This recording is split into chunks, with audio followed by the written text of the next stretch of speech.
Hey, son, how are you? Hey, Dad, doing good. How about you? Doing great.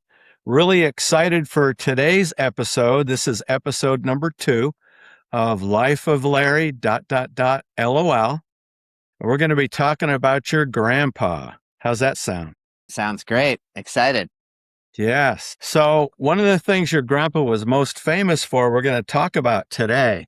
This is the hog that your grandpa built. And can you see on the gas tank it says the hog? Yeah, wow. That's a good Okay. name for it. And how about that engine? How's that look? Man, that looks mean. Yes, it was. It was really mean. So that was the final version of the hog that your grandpa built.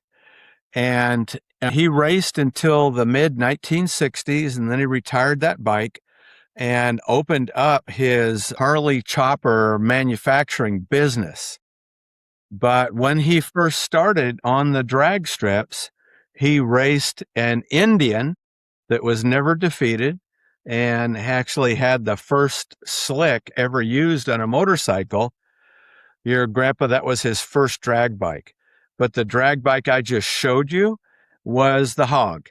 And that was the one that he was most famous for. And in fact, so famous that a lot of the magazines of the day, Hot Bike, Easy Rider, were coming and asking him to tell his story. So his racing really started in the 1950s, 1951 up at Bonneville, and then on into the 50s in the drag strips, first with that Indian and then with the hog. So let me show you an article that was written by Hot Bike and by Easy Riders about the engine in that motorcycle. Wow. Yeah, let's check it out.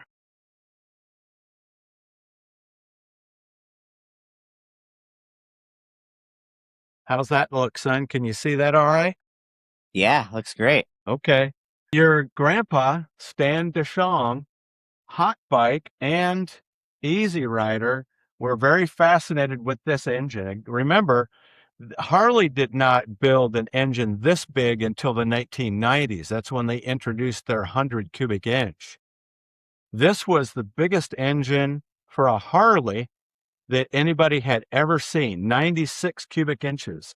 And so Hot Bike and Easy Riders both came and took some similar pictures of this engine. And how come that engine is so big? Because it's a panhead, and the only thing that's still a panhead about this engine are the cases and the flywheel. These cylinders, your grandpa manufactured by hand out of a metal called nitralloy. Nitralloy was an alloy that was invented in World War II for the Manhattan Project. And you had two uncles that worked at the Livermore Labs. And so your grandpa had access to nitralloy. Wow. So why did he build this engine out of nitralloy? I mentioned that he started his racing up at Bonneville in 1951. And there was a Harley from the factory that was 80 cubic inches special built to go and race at Bonneville. And your grandpa was one of 10 riders invited by the Southern California Timing Association to go for Speed Week up at Bonneville for the very first time.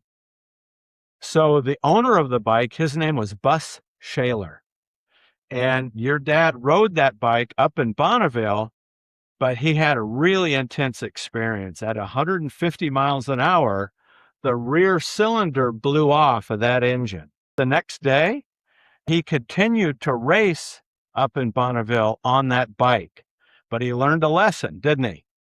So that's Yeah. why he built these cylinders out of nitralloy, because he never wanted an engine to come apart between his legs ever again. But you'll also see up here at the top, what is all that? This is a top view of the overhead cams that, remember Bus Shaler? That's who your grandpa was riding for up at Bonneville.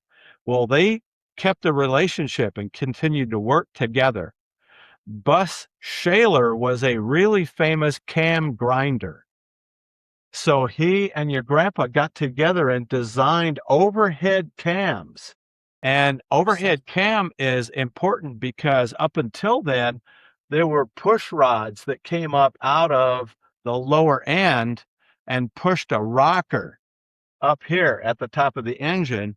And when it pushed up, the rocker would push down on the valve and open that valve for air or gas. That's pretty inefficient. It's way better to have the cam up on top. There's no push rod, there's no middleman. The cam itself pushes that valve stem, way more efficient. So, one of the most eye catching things about this engine, and including the hog picture that I just showed you, has this same chain coming out of the crankshaft and driving the overhead cams.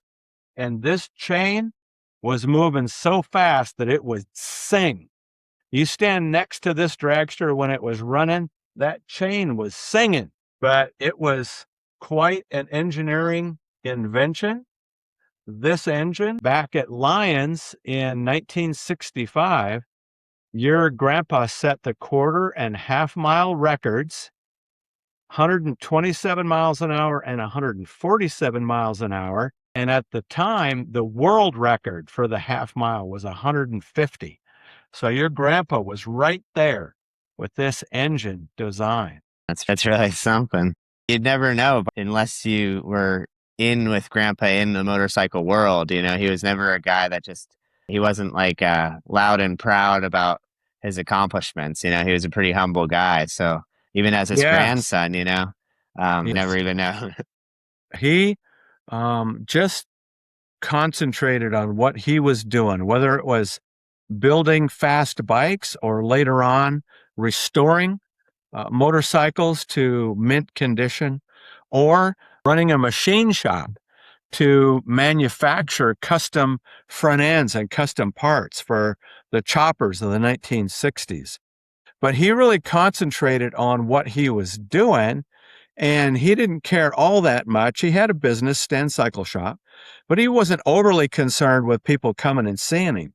But in the very beginning, in the 1950s, people were coming to see him because he'd be out on the drag strips, and there was a lot of talk about your grandpa. What's he up to now? What's he going to do next? And so that word of mouth actually is what pushed your grandpa to open Stan's Cycle Shop, which he opened in the later part of the 1950s. But he really was not in it to make himself famous. He became famous, but he just was an engineer and he wanted to go fast. And the hog fit the bill. He went fast on that one. Right. Yeah. Almost, man, within 3 miles an hour of the all-time record. That's Yes. Yeah. pretty impressive. So this is just an introduction to your grandpa. We're going to talk about him a lot more. And I have a lot more stuff. I've got more articles. I've got more memorabilia to share with you and our audience. Your grandpa is going to be a regular topic on this podcast. How's that sound? Awesome. Yeah. I just want to hear all the stories, you know, looking forward to it. Yes, sir. Yes, sir.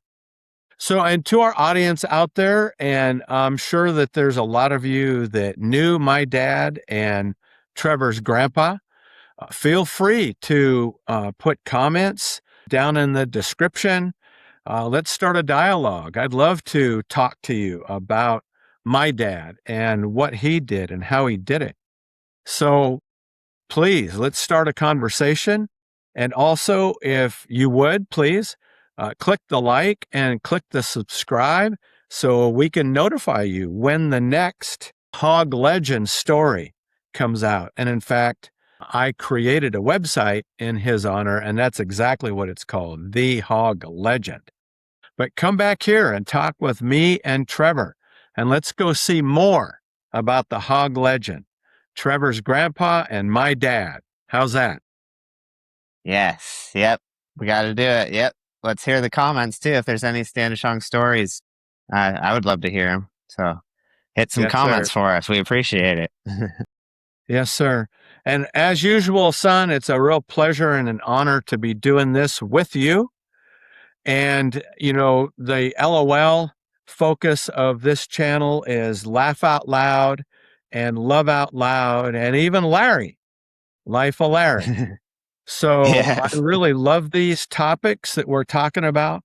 We're going to talk about Disney some more. We're going to talk about my time in the Navy and flying in the F-14. So our audience needs to come back regularly and subscribe so you get notified about what we're going to be talking about next. How's that sound, son? Yep. Yep. Sounds great. Looking forward to hearing more of the stories, and thanks for doing this. I'm glad to be here as well. It's a privilege. Yes, sir. This is a lot of fun, and I'm enjoying my time with you. All right, Yeah, everybody out same. there, come back and see us. And remember, if you don't do anything else tomorrow, love somebody out loud. Tell them you love them. And we'll be back to see you next week.